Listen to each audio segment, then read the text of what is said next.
Hi అండి, welcome back to our channel Harshika creations. ఛానల్లో videos పెట్టి చాలా రోజులైంది. ఇవాళ వీడియోలో టమాటా మునక్కాడ కర్రీ సూపర్ అండ్ టేస్టీగా సింపుల్గా ఎలా చేయాలో చూపించబోతున్నాను. వీడియో చూసేయండి, ఎక్కడ స్కిప్ చేయకండి. టమాటా మునక్కాడ కర్రీ ప్రిపేర్ చేయడం కోసం స్టవ్ ఆన్ చేసుకుని స్టవ్ మీద ప్యాన్ పెట్టేయాలి. ప్యాన్ హీట్ అయిన తర్వాత ఒక 3 టేబుల్ స్పూన్ల ఆయిల్ అయితే పోసుకోవాలి. ఆయిల్ కాగిన తర్వాత జీలకర్ర అయితే వేసుకోవాలండి.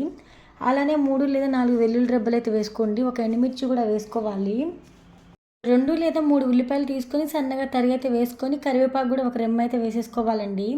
ఇప్పుడు ఉల్లిపాయలు కరివేపాకు కూడా వేసుకున్న తర్వాత ఇక్కడ ఉల్లిపాయలు చక్కగా ఫ్రై అయిపోయేలాగా మనం ఇక్కడ కలుపుకుంటూ ఫ్రై చేసుకోవాలి. ఉల్లిపాయలు లైట్ గోల్డెన్ బ్రౌన్ కలర్ వచ్చిన తర్వాత మునక్కాడ ముక్కలు కూడా వేసుకోవాలండి. నేను ఇక్కడ 4 మునక్కాయలు తీసుకొని ఈ విధంగా అయితే కట్ చేసుకొని వేసేసుకున్నాను. మునక్కాడలు ఈ విధంగా కలుపుకుంటూ ఫ్రై చేసుకుంటూ ఉండాలండి. మునక్కాడలు మూత పెట్టేసి మంటని మీడియం ఫ్లేమ్లో అడ్జస్ట్ చేసుకొని కుక్ చేస్తే కనుక త్వరగా అయితే మగ్గిపోతాయి. ఇప్పుడు ఒకసారి మూతను తీసి చెక్ చేద్దాం మునక్కాడ ముక్కలు ఉడికాయా లేదా అనేది.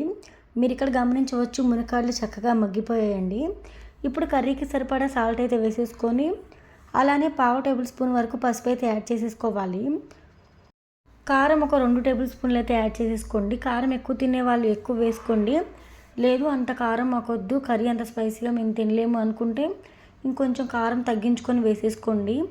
ఇప్పుడు ఉప్పు, పసుపు, కారం వేసాం కదా, ఇవన్నీ కూడా మునక్కాడ ముక్కలకి చక్కగా పట్టేలాగా కలుపుకుంటూ ఫ్రై చేసుకోవాలండి. ఈ విధంగా కలుపుకుంటూ ఫ్రై చేసుకుంటూ ఉండాలి.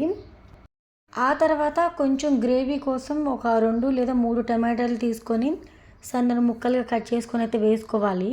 టమాటో వేసిన తర్వాత కూడా ఒకసారి కలుపుకొని ఆ తర్వాత గ్రేవీ ఎంత కావాలో చూసుకొని దాన్ని బట్టి వాటర్ అయితే యాడ్ చేసుకోవాలి. అంతకంటే ముందుగా టమాటాలు కాస్త మగ్గనివ్వాలి. మూత పెట్టేసి టమాటాలు మగ్గిన తర్వాత మనం వాటర్ అనేది యాడ్ చేసేసుకోవాలండి.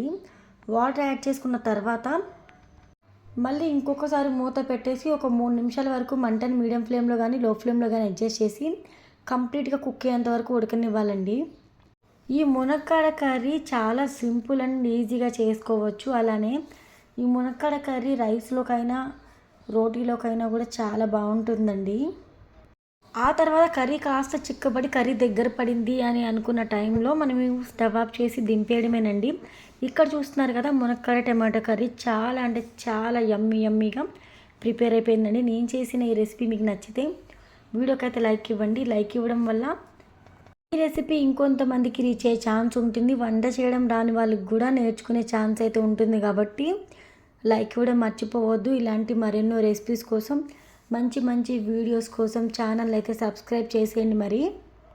మరొక మంచి వీడియోతో మళ్ళీ కలుద్దాం. Thank you so much for watching.